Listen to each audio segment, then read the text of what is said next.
Hi guys, this is Sadek from Driving.com, and in this video, we'll show you some less known Android shortcuts that you might not be aware of, or some of you might not be aware of. So with that in mind, let's get started. It's the notification history shortcut.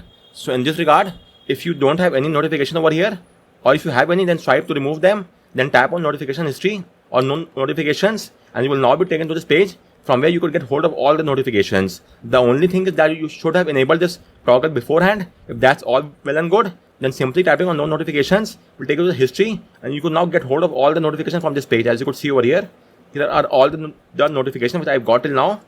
Then apart from that, the clock shortcut. So if you are on the QS tiles or on the notification page, then simply tap on the clock. It will take you to the clock app. Simply likewise from here as well, you will be taken to the clock app. It's a handy shortcut as well. Then the tab switching shortcuts. If you open any web browser such as Google Chrome, and then you swipe across the URL bar, for example, as of now, I have the following 4 tabs.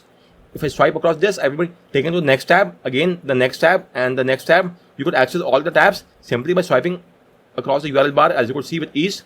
Swipe here and you'll be taken across with the next tab or the previous tab. Then the next one is the how to open the tab switcher menu. So you could either use this option or one other way. Simply swipe down on the URL bar. So do a swipe down here on the URL bar, and you'll be taken to the swipe this tab switcher menu. It's quite a handy workaround as well, although you could also do so from the icon as well, but simply doing a swipe down from the URL bar will also get the job done. As you could see now, it's also working well and good. Then URL copy shortcut.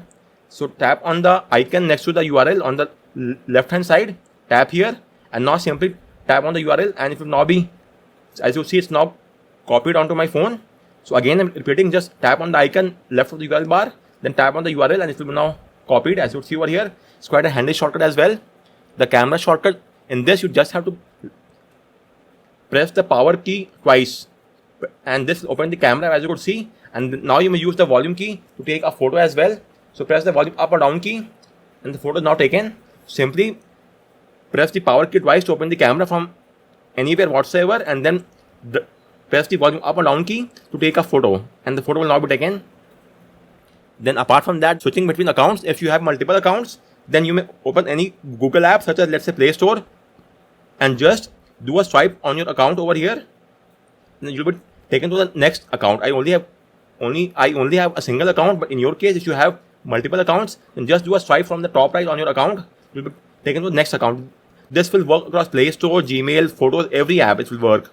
Just do a swipe from here. You'll be taken to the next account of your Google account. Then the Spacebar touchpad shortcut is quite a handy shortcut as well. So let's type in a few queries. This is a great note. Now, okay, note. And now long press on the spacebar, you may then easily drag it the touchpad over where required. You could see you could easily drag the touchpad and place the cursor where required, and you may type in the new word over here. This is a handy workaround as well. Then delete shortcut, let me show you that as well.